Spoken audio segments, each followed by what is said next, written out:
Soldier का मोटो होता है कि 1 बुलेट 1 एनिमी, एक गोली एक दुश्मन।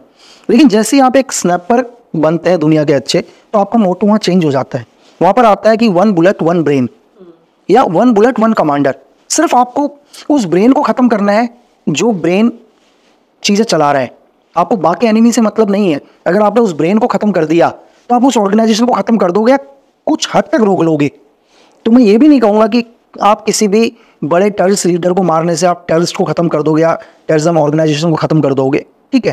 क्योंकि लेकिन इतना मैं ज़रूर कहूँगा कि उनके जो भी इरादे थे वो जो भी, दोनों मर गए एक ही बुलेट से, 1 शॉट, एक बुलेट से 2 लोग मरे। 2 आदमी, 1 bullet in 2 man kill sir, एक ही गोली से दोनों आदमी। ये कैसे हुआ? अब ये जो भी जिसने किल किया होगा उसी को पता होगा सर। तो इस केस पर मुझे अरेस्ट, एक ही गोली से दोनों आदमी मरे हैं सर, सिंगल बुलेट से।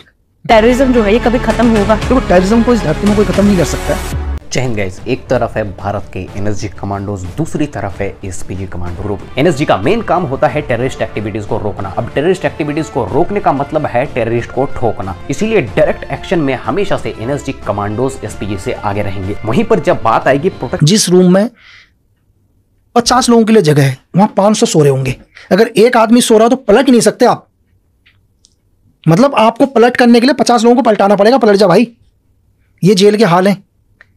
हर जेल में लगभग, हर जेल में यही है यार आज के टाइम में। किसी भी जेल में आप चले जाओ तो फिर तो जैसे ये तरीका है, फिर और क्या होता है? दूसरा, टॉयलेट साफ करवाना, दिन भर ये चीजें करना, ठीक है।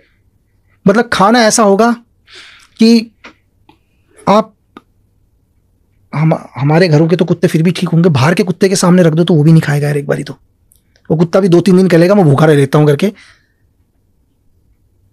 लगता है कि जेल के अंदर, तिहाड़ के अंदर भी एक खैनी का पैकेट 1500 रुपए में बिक रहा है। क्या बिना जेल प्रशासन की मर्जी के वहां जा रहा होगा? क्या जेल के अंदर एक मोबाइल फोन जेल के अंदर 10-10 लाख रुपए का मोबाइल फोन जा रहा है, क्या परमिशन के बिना जा रहा होगा? आप बताओ कि भाई, क्या जेल में जैमर्स लगे हुए हैं, सब कुछ लगा हुआ है, फिर भी आपकी जेल से थ्रेड जा रहा है? क्या बिना जेल प्रशासन के कोई ये कह दे? कभी पॉसिबल ही नहीं है। 11 जेल, सबसे पहले घर के नजदीक वाली जेल में नैनीताल जेल, फिर नैनीताल से हल्द्वानी जेल, हल्द्वानी से अल्मोड़ा जेल, अल्मोड़ा से पौड़ी जेल, पौड़ी से टिहरी जेल, टिहरी से फिर देहरादून जेल, फिर हरिद्वार से सर्कल कंटिन्यू घुमाते रहे।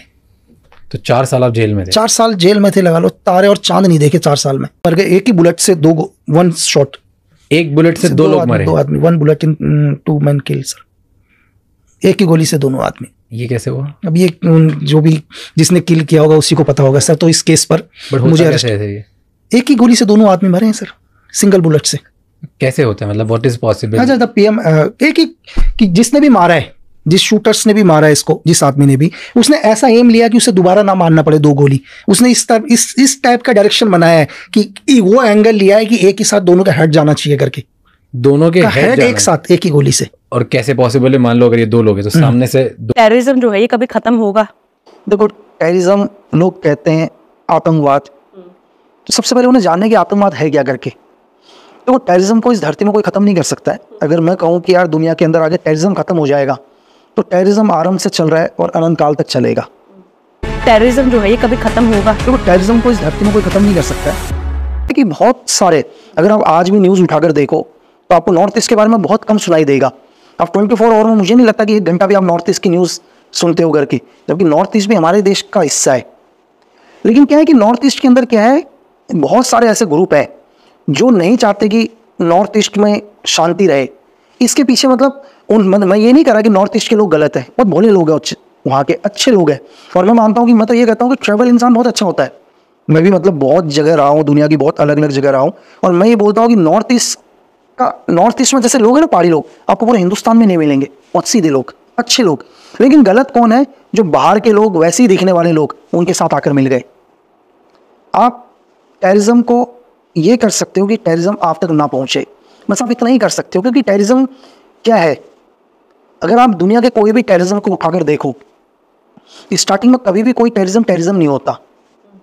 स्टार्टिंग में एक सोच होती है, एक आदमी की एक सोच पैदा होती है, और वो सोच क्या होती है कि यार हमारे साथ गलत हो रहा है, इनके साथ गलत हो रहा है, हम लोग इसके खिलाफ खड़े होंगे।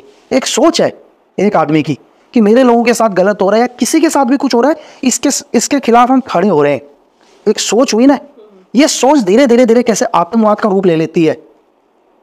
तो आप सोच को कभी बंद नहीं कर सकते धरती में, कि सोच तो आने वाले टाइम में भी आएगी, लेकिन वो सोच कब आतंकवाद का रूप लेगी ये कोई नहीं जानता।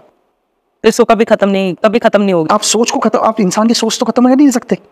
लेकिन जैसे कैंप्स हमें पता है कि LOC उधर जो कैंप्स हैं जितने भी हैं, पता तो हमें है, एक जो हमेशा मतलब बिल्कुल, आप कैंप को उड़ा दोगे, कैंप खत्म कर दोगे, उस कैंप से रिलेटेड 4 लोग और होंगे ना, कहेंगे हमारे लोगों को मार दिया करके, हम इसके खिलाफ खड़े होंगे।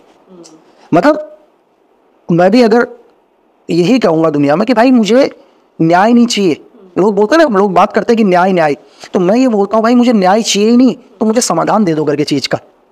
लोग बोलते हैं कि यार कि एक आदमी को गोली मारा, किसी लड़की के साथ गलत किया, उसको हमने फांसी में दे दिया, मुझे न्याय मिल गया, क्या उसके बाद वो इंसिडेंट होने बंद हो गए? आपने निर्भया का केस हुआ, पूरी दुनिया रोड पर आ गई, पूरा हिंदुस्तान रोड पर आना चाहिए, सबने बोला न्याय चाहिए करके, फांसी में लगाना चाहिए, क्या उसके बाद अगला इंसिडेंट नहीं हुआ? तो नहीं चाहिए न्याय, आप ऐसा कुछ करो कि आपको समाधान मिले उसका। आर्टिकल 370 हटाने के बाद कश्मीर में क्या चेंजेस है, पहले क्या थी और अब क्या है आपके अकॉर्डिंग? देखो, कश्मीर की जनता बहुत खुश है ना, कि ये तो मतलब बहुत पहले ही हो जाना चाहिए था करके, क्योंकि देखो कश्मीर भी हमारे देश का एक अंग है। जब हमारे देश का एक अंग है तो एक ही कानून चलेगा ना, इस देश के अंदर एक ही कानून चलेगा और एक ही फ्लैग चलेगा। जब इस देश के वो लोग, और मैं भी इसी देश का हूँ, मैं भी इसी देश का नागरिक हूँ, तो हम 2 कानून लेकर क्यों चले एक देश के अंदर? तो बहुत सारी लोग हैं जो अफवाहें उड़ाते हैं, ठीक है, जो कभी नहीं शांति चाहते इस देश के अंदर, कि भाई हटने से हुआ, लेकिन एक आम आदमी से आप पूछो बहुत खुश है करके, एक आम आदमी खुश है, और ये बोलता है कि जो डिसीजन आज की गवर्नमेंट ने लिया, ये डिसीजन 50 साल पहले लेना चाहिए था करके, तो शायद इतना आतंकवाद नहीं होता। कि मतलब आप कैसे आतंकवाद को खत्म करोगे? आपके पास पावर ही नहीं थी पहले, है ना? आप वहाँ किसी के ऊपर केस नहीं चला सकते, आप चीज़ें नहीं कर सकते, आप किसी के करप्शन की बात नहीं कर सकते, क्योंकि आप उनके कानून के दायरे में आप पड़े हो। एक ही देश के अंदर 2 लॉ लेके चल रहे हैं। आप करें ना कोई, आप करें घोटाला, आप करें चीज़ें, आप पैदा करें आतंकवाद को, डेली मर रहे हैं ना, नहीं तो क्वारीज उठा देते, एक ही एनकाउंटर पर सवाल खड़े कर देते वो लोग। मैं उत्तराखंड पिथौरागढ़ से रहने वाला हूँ, तो मतलब सोल्जर्स फैमिली है पूरी की पूरी, मतलब मेरी खुद की फैमिली को छोड़कर भी, मतलब चाचा ताऊ जितने भी लोग होंगे सब डिफेंस से ही हैं। तो मेरे ग्रैंडफादर खुद 1971 के वॉर में शहीद हुए हैं, तो फादर ने मेरी आर्मी को सर्व किया है। मैंने खुद गवर्नमेंट के लिए काम किया, 2003 में ज्वाइन किया और 2019 में मतलब रिज़ाइन दे के आया हूँ। तो ये लाइफ रही है, और बहुत सारे मतलब अलग अलग फोर्सेस के साथ काम करने का मौका मिला, चाहे इंडियन आर्मी हो, पैरामिलिट्री फोर्सेस हो, स्पेशल फोर्सेस हो। तो मतलब मैं ये नहीं मुझे लगता था यार कि यार मैं आर्मी ज्वाइन करूँ, डिफेंस ज्वाइन करूँ, ये तो मुझे उससे भी ज़्यादा ये लगता है कि मुझे बहुत सारी फोर्सेस के यूनिफॉर्म पहनने का मौका मिला करके। तो जैसे आप आर्मी ज्वाइन की थी, तो रॉ में कैसे, मतलब रॉ में कैसे आपका जाने का मन किया, कैसे? नहीं, मेरा कोई भी मन नहीं किया था, मुझे पता भी नहीं था कि सीक्रेट सर्विस होती क्या है करके। जिस टाइम मैंने ज्वाइनिंग करा मुझे नहीं पता सीक्रेट सर्विस क्या होती है। तो नॉर्मली जैसे मैं सब जगह ही बता चुका हूँ बहुत है, कि जब मैं पढ़ाई कर रहा था स्कूल में 11 पर पढ़ाई कर रहा था, तो नॉर्मली जैसे इंडियन आर्मी की या BRO की कोई भी भर्ती निकलती है, सेम मैंने भी ज्वाइनिंग करा, ठीक है, नॉर्मली वही चीज़। तो उसके बाद जैसे ही हम लोग ट्रेनिंग में जाने वाले थे, तो उससे पहले कुछ एक सीनियर्स ऑफिसर्स वगैरह मिले, मुझे नहीं मालूम था कि कौन है करके या कौन से डिपार्टमेंट के लिए काम करते हैं। तो कुछ एक लड़के सेलेक्ट करे थे उन्होंने, तो उन्होंने पूछा कि भाई यार ठीक है, मतलब डिफेंस फौज ज्वाइन कर रहे हो, फौज से भी अच्छी अगर सैलरी किसी चीज़ में मिलेगी तो वो भी करोगी करके। तो हमारे को तो सैलरी का उस टाइम था ही नहीं, उस टाइम था कि यार नहीं हमें तो यूनिफॉर्म पहननी है करके। नहीं बोला कि हमने कहा नहीं सर पैसा नहीं चाहिए, यूनिफॉर्म ही पहनना। बोला नहीं, मन मर्जी की यूनिफॉर्म पहनोगे, ठीक है, कि यही नहीं जो मर्जी वो यूनिफॉर्म। तो ऐसा लगा मजाक कर रहे हैं करके चीज़ें ये वो। तो फिर बोला कि कभी सीक्रेट सर्विस के बारे में सुना है? हमने तो सुना भी नहीं था सीक्रेट सर्विस के बारे में उस टाइम इतना। तो बोला इंटेलिजेंस के बारे में सुना है? तो मैंने कहा इंटेलिजेंस के बारे में सुना है करके। तो यार बोला इंटेलिजेंस के बारे में कैसे? तो एक्चुअली क्या हुआ था, जब मैं स्कूल में था, मैं पढ़ाई करता था केंद्रीय विद्यालय में, तो एक बार हम लोग अलग अलग जगह पर हम लोग KV से कई बार बच्चों को लेके जाते हैं। तो जब मैं छोटा था, शायद 6-7 में पढ़ता था, तो एक बार मेरे एयरफोर्स का कैंट है उत्तर लय में, तो हमारे को वहाँ लेकर गए थे। और मैंने पहली बार MiG-21 वगैरह देखे जब स्कूल में था। तो आने के बाद मैंने अपने घर में शेयर किया, आज ऐसे ऐसी जगह गए। तो मेरे फादर ने बोला कि यार वो बहुत मतलब एरिया बहुत सेंसिटिव एरिया हो करके, है ना। तो मैंने कहा सारे प्लेन भी ज़मीन के अंदर छुपा रखे थे करके, हैंगर्स के अंदर। तो बोला वहाँ बहुत इंटेलिजेंस का बहुत वो है, मतलब इनपुट है वहाँ। तो इंटेलिजेंस मुझे लगा पढ़ाई में कोई इंटेलिजेंस वगैरह। तो मैंने कहा इंटेलिजेंस, तो मुझे थोड़ा सा कंफ्यूज हुआ। तो इंटेलिजेंस बोले कि मतलब, मैंने कहा मुझे समझ नहीं इंटेलिजेंस का। तो बोले वहाँ इंटेलिजेंस के बहुत लोग होंगे करके। आपने द हीरो मूवी नहीं देखी है, सनी देओल? हाँ, उसके मतलब उस टाइम इतना नॉलेज नहीं था जी। तो फिर मेरे फादर बोले यार इंटेलिजेंस वो है कि मतलब ये वो होते हैं जो दिखाई कभी नहीं देते, लेकिन अगर इनकी इनपुट सही हो तो किसी भी देश में कभी कोई वॉर ना हो। तो ये मैं कनेक्ट किया जब पहली बार, फिर मेरे को किसी सीनियर ने बोला कि इंटेलिजेंस, तो मुझे पूरी की पूरी वही चीज़ें याद आ गई जो मैंने बचपन में सुनी थी। तो मुझे डर नहीं लगा है, दिमाग में ये नहीं आया? क्योंकि हमने बचपन से, जैसे जब भी हम स्पाई के बारे में या रॉ के बारे में देखते हैं, तो आइदर हमने सनी देओल जी को देखा है या फिर जैसे टाइगर मूवी, हमने इनको देखा है। तो जब हम देखते हैं तो हम सोचते हैं कि इनकी लाइफ कितनी स्ट्रगल भरी है, कैसे रहते होंगे, एंड बहुत क्विक डिसीजंस, यानी कि विद इन सेकेंड्स इनको सोचना पड़ता है क्या करना है कैसे नहीं। आराम ट्रेनिंग होती है इनकी। तो आपके दिमाग में ये सब आ रहा था? नहीं, मतलब देखो एक्चुअली क्या होता है कि हमें पता ही नहीं करना क्या है। जैसे मैं ट्रेनिंग करने भी गया, जैसे मैं पहली बार ट्रेनिंग करने गया जब बाहर, इंडिया से बाहर गया, तो अगर आज मुझे कोई ये बोले कि यार वो ट्रेनिंग तुझे दोबारा करनी है, तो मैं नहीं कर पाऊंगा। मैं इसलिए नहीं कर पाऊंगा, मुझे पूरी ट्रेनिंग पता है यार कि वो क्या थी ट्रेनिंग करके। उस टाइम मुझे कुछ नहीं पता था कि कल मुझे क्या करना है। मुझे सिर्फ ये पता था कि मुझे अगला स्टेप क्या करना है करके। कि सुबह मेरे को इंस्ट्रक्टर ने अर्ली मॉर्निंग आके, मतलब रात को हम लोग 2 बजे जब अपने रूम में जाते थे, तो एक हमारे को जो भी हमारा ग्रुप लीडर था वो हमको बोलता था यार अर्ली मॉर्निंग तुम्हें 4 बजे ग्राउंड में आना है करके। तो हमें यही पता था कि 4 बजे हमें ग्राउंड में आना है और हमें एक नॉर्मल एक्सरसाइज करनी है। उसके बाद का मुझे नहीं पता था क्या करना है।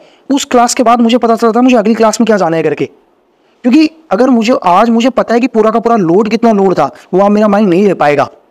तो अब वहीं आ जाते हैं हम डर के ऊपर कि डर आपको तब लगेगा जब डर के लिए आपके पास टाइम हो सोचने का। आप इतने एंगेज रहोगे अपनी लाइफ के अंदर, अपने ऑपरेशंस के अंदर, कि आपको कभी डर के बारे में सोचने का मौका ही नहीं मिलेगा ना। आपके पास एक ही चीज़ है, तो आप किसी भी मिशन में गए या किसी भी ऑपरेशन में गए, आपको आपका टारगेट नजर आ रहा है। आपको 2 ही चीज़ नजर आएगा, या तो आपको टारगेट नजर आए या आपको डर नजर आए। आप दोनों चीज़ें लेके नहीं चल सकते हैं। अब किसके बारे में आप ज़्यादा सोचते हैं? अगर आप वहाँ पर टारगेट के बारे में सोचेंगे तो डर के बारे में आपको मौका ही नहीं मिलेगा डर के बारे में सोचने का। लेकिन जब आप वापस आ जाते हैं, अपने घर आ जाते हैं और उस पूरे ऑपरेशन के बारे में सोचते हैं, तो आपको लगता है मैं क्या करके आया हूँ करके। क्योंकि बाद में समझ में आता है। मैंने आपको बोला कि बहुत सारे लोग होते हैं अलग अलग, बाकियों का तो मुझे नहीं पता। मैं कोई भी काम जब करके आता हूँ तो मैं बाद में सोचता हूँ यार क्या किया करके। तो ट्रेनिंग अलग होती है रॉ की और जैसे आर्मी की ट्रेनिंग? हाँ देखो, ट्रेनिंग हर चीज़ की अलग होती है। आप लोकल, अगर आप स्टेट की पुलिस की ट्रेनिंग लोगे तो भी अलग होगी। आप पैरामिलिट्री फोर्सेस की ट्रेनिंग लोगे, सीपीओ की ट्रेनिंग, वो भी एक अलग होगी। आप आर्मी की ट्रेनिंग लोगे तो अलग होगी। आप स्पेशल फोर्स में जाओगे अलग होगी। आप सीक्रेट सर्विसेज में जाओगे तो हर एक की ट्रेनिंग अलग है। ट्रेनिंग सबकी अलग होगी, डिफरेंट। आपको जैसा काम करना आपको वैसी ट्रेनिंग होगी।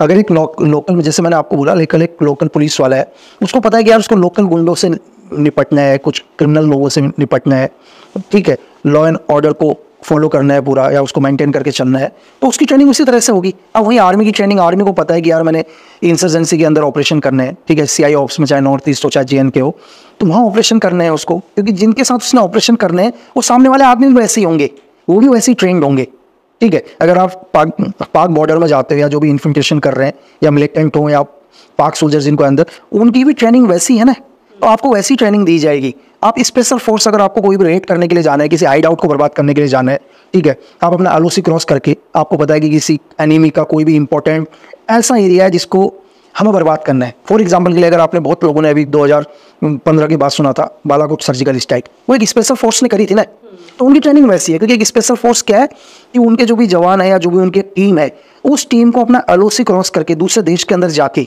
टारगेट को खत्म करके वापस अपने देश में आना है, तो ट्रेनिंग डिफरेंट है। अब वही एजेंसी के ऊपर हम आ जाते हैं, चाहे वो RNW हो, चाहे MI हो, चाहे IB हो। अब उनको क्या है कि दुनिया के अंदर, दूसरे देश के अंदर जाके उन्हीं लोगों में घुल मिलकर, वहीं का बनकर, वहाँ की सारी इंफॉर्मेशन अपने देश तक लेकर आनी है। वो इंफॉर्मेशन जिससे हमारे देश को नुकसान हो सकता है, और उसको पता है कि अगर वो पकड़ा गया, कभी भी क्या होता है, कोई भी एक स्पाई, चाहे वो हमारे देश का ही नहीं बोल रहा हूँ, दुनिया के किसी भी देश का स्पाई, अगर वो किसी भी देश में पकड़ा जाता है तो उसमें एक ही लॉ लगता है, वो है सजाए मौत। क्योंकि दुनिया आपको अलाउ नहीं देती कि आप अपना जासूस किसी दूसरे देश के अंदर भेजोगे, तो उसका वैसा काम है तो वैसी ट्रेनिंग लेके जाएगा। बट एजेंसीज तो सबकी हैं, ISI सबकी है, एजेंसी सबकी है। देखो, चाहे ISI हो, चाहे मोसाद हो, MSS हो, CI हो, MI5 हो, सबकी एजेंसीज है ना, एजेंसी सबकी हैं। तो उनके भी यहाँ आएंगे, ऐसा नहीं है। अगर देखो आज एक ISI का एजेंट यहाँ पकड़ा जाता है तो आप अखबारों में बड़ा बड़ा न्यूज़ सुनते हो कि ISI का एक आतंकवादी पकड़ा गया एजेंट। अगर कल मैं पकड़ा गया तो मैं भी उनके लिए आतंकवादी हूँ ना। फर्क कुछ भी नहीं है, फर्क ये है कि मैं लाइन के इस पार हूँ, लाइन के उस पार है। आपने 2.5 years की ट्रेनिंग की है इजराइल में, तो उस ट्रेनिंग में और हमारी ट्रेनिंग में क्या फ़र्क है? हम अब भी अपने सोल्जर्स को, जो भी हमारे एजेंट्स हैं, वैसी ट्रेनिंग दे पा रहे हैं? नहीं, अभी देखो इजराइल में 2.5 year की ट्रेनिंग, एक्चुअल ट्रेनिंग थी 26 वीक की, लेकिन हम ट्रेनिंग कर ही नहीं पाए। मतलब हम ट्रेनिंग फेल होते गए, फेल होते होते हम 2.5 साल लग गए हमारे को। एक्चुअल में जब हम पहली बार गए थे तो हमारी ओनली 26 वीक की ट्रेनिंग थी, उसमें 2.5 साल लग गए। जो भी हमने वहाँ ट्रेनिंग ली, आज हम इंडिया के अंदर भी ट्रेनिंग करते हैं। हिंदुस्तान में अगर आपने देखा हो तो बेलगांव कमांडो विंग है ना। एशिया का अगर मैं बोलूँ, जो मैंने इजराइल ट्रेनिंग करी है, तो ट्रेनिंग बेलगांव भी वैसी ही है। मतलब बेलगांव में शायद जब मैंने ट्रेनिंग करी थी उस टाइम 39 डेज थे शायद, अभी 36 या 38 मुझे नहीं पता। और हमने ही नहीं ट्रेनिंग करी, भारत के मतलब भारत के आर्मी वाले भी या बाहर के ऑफिसर्स भी आते हैं बेलगांव कमांडो ट्रेनिंग करने के लिए, तो वो भी एक ट्रेनिंग है। अगर आप NSG में भी आ जाओ तो NSG के अंदर भी 3 महीने की ट्रेनिंग करते हैं, CC ट्रेनिंग वगैरह, तो NSG में भी एक ट्रेनिंग है।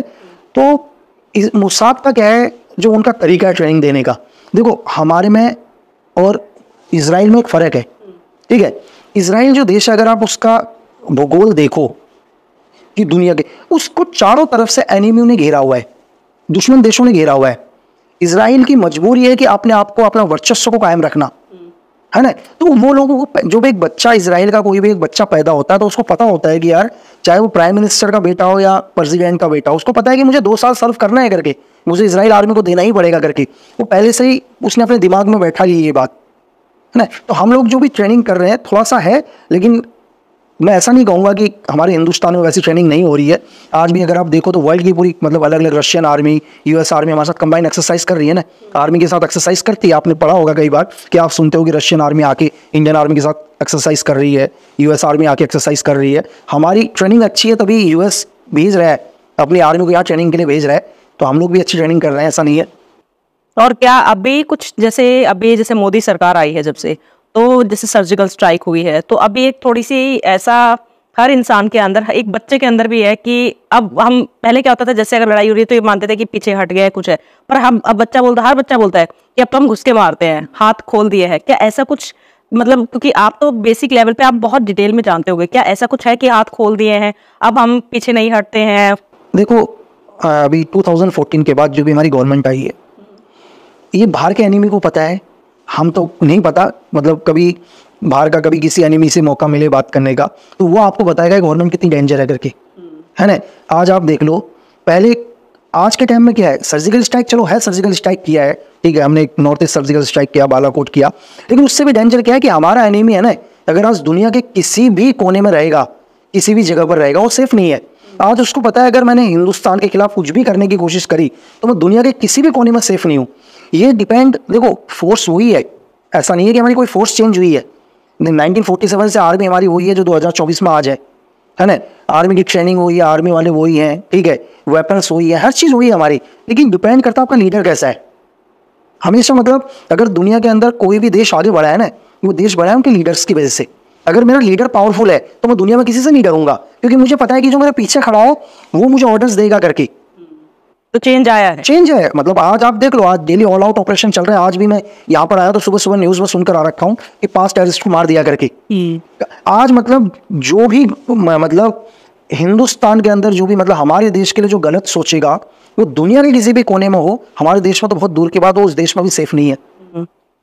ये सर्जिकल स्ट्राइक पहले भी हुई है, तो सर्जिकल स्ट्राइक तो अगर आप देखो तो सर्जिकल स्ट्राइक तो है ही, देखो ऐसा नहीं है कि, लेकिन अब लोग, आज के टाइम के लोग जागरूक हुई हैं, ठीक है। मतलब अगर आप मैं ये नहीं बोलूँगा, अगर आप इंदिरा गांधी का भी देखो तो इंदिरा गांधी भी ऐसा कि उन्होंने भी एक 2 हिस्से कर दिए किसी देश के, है ना।